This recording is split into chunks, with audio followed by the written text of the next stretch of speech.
Okay, guys, so yesterday we read chapter 1 in Savvy. We learned a little bit about the Beaumont family. We learned about how they're a little bit different than other people. And at the end of chapter 1, all the Beaumont family was sitting around the dinner table, and Mama gets a phone call that Papa has been in a bad accident and that he's in the hospital. And that's where we left off at the end of chapter 1. So we're going to read chapter 2 today. And as we're reading chapter 2, see what else you can find out about the Beaumont family, and also listen for things that have to do with figurative language. We've talked a little bit about figurative language before. Similes, metaphors, similes comparing things to like and as, using like and as, like the car was like a wagon hobbling down the road. And so they're comparing a car to a wagon.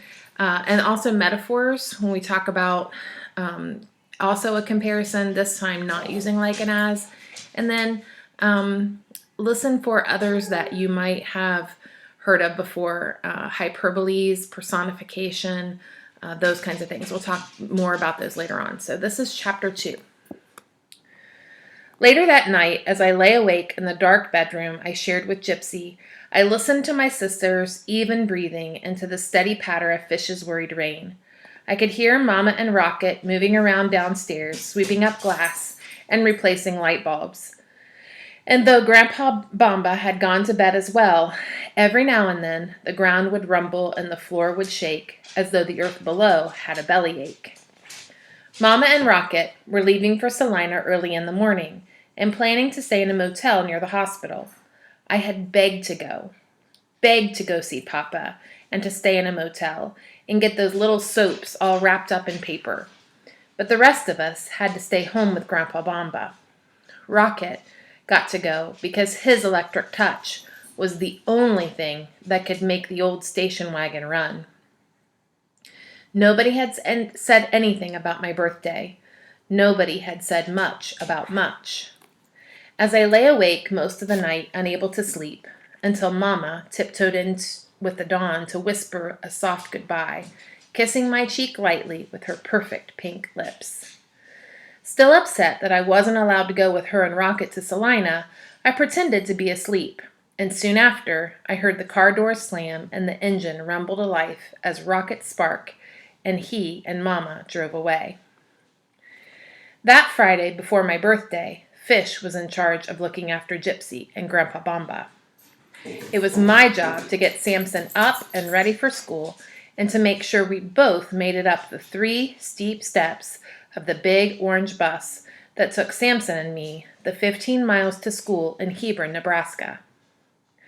I had to poke and prod Broody Samson up the long, soggy, boggy road toward our mailbox, which had fallen over in the night after getting pushed 10 feet further to the west from all of Grandpa's worried rumbling. Samson didn't say much, waiting for the bus, but Samson never did. "It's Missy Pissy and her storm cloud," Ashley Bing said every day when Samson and I climbed onto the bus. And every day, Emma Flint repeated, "Missy Pissy," with a snorting laugh, like it was a new and funny joke each time. The kids at school had learned my name very first day was Mississippi, which had been unfortunate. We Beaumonts got enough whispers and giggles as it was. The rumors were fierce, and I'd heard them all. "Look, it's the weird kids. My mom said they had to move here because one of them got into some huge kind of trouble. I heard the oldest brother got hit by lightning, and now he's dangerous and hardly ever leaves the house. That family ought to live in an ark. It's almost always storming at their place, and one of these days they'll just wash away for good." I knew that after I blew out my own 13 dripping candles, it would be adios and aloha to Hebron Middle School, as well as to Ashley Bing and Emma Flint and everyone else who acted like them. After my birthday, my poor, moody Samson would be a lonesome shadow in the back of the big orange bus, while I grew moss in pickle jars with Fish and Rocket back at home. It was hard for us Beaumont kids to make friends and keep them. It wasn't safe to invite anyone over with Fish and Rocket still learning to scumble their savvies. We couldn't risk someone finding out or getting hurt by sparks or storms if my brother lost control. Like so many things, a savvy could take many years to tame, and Mom and Papa said the ups and downs of growing up only added to the challenge. My last day at Hebron Middle School was a slow, creeping crawl of a day. It was hard to concentrate on X plus Y equals Z when my thoughts were all tied up at Salina Hope Hospital.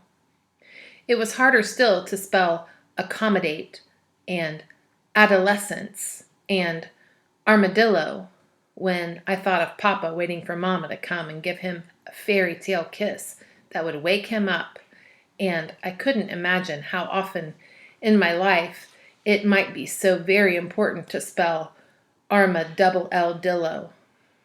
But, of all things, it was hardest to listen to Ashley Bing and Emma Flint whisper and stare when the teacher said, "I'd like everyone to join me in wishing Mibs Beaumont a fond farewell.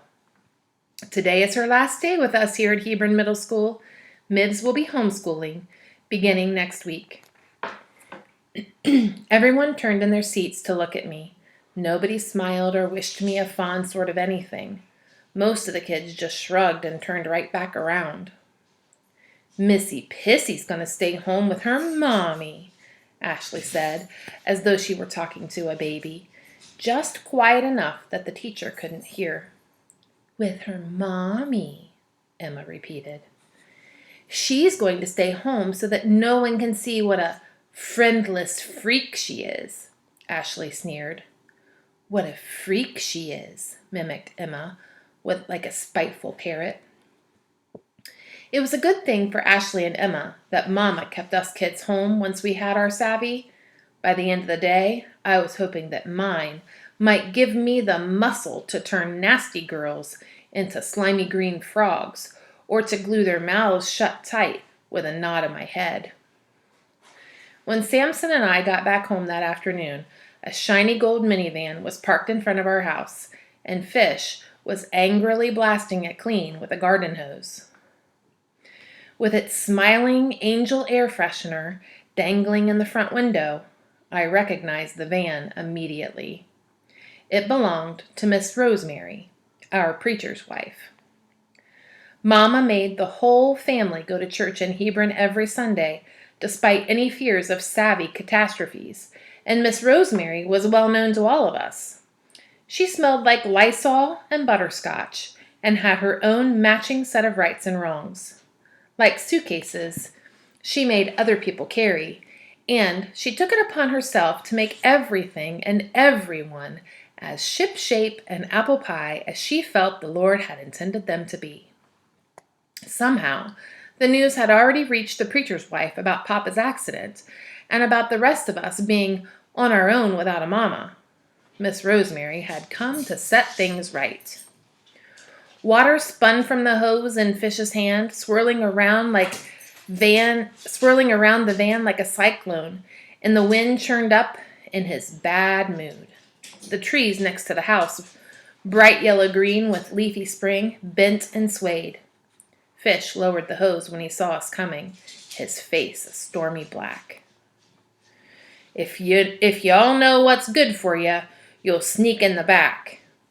He nodded his head toward the house. We all stood and looked sadly at our own lonely house, as though we'd just found out that the grizzly bear had moved in and pulled the stuffing from the furniture, and torn all the pictures from the walls, and eaten the special occasion mini marshmallows from high atop the shelf above the refrigerator while we were gone. Then, like a break in bad weather, Fish smiled, his cockeyed smile, and sprayed the hose my way teasingly. "Last day away to school, eh, Mibs?" "Last day," I said, dodging the water from the hose. Leaving Fish to finish his chore, Samson and I quietly left ourselves let ourselves in through the back door, hoping to make it up the stairs before Miss Rosemary knew we were there.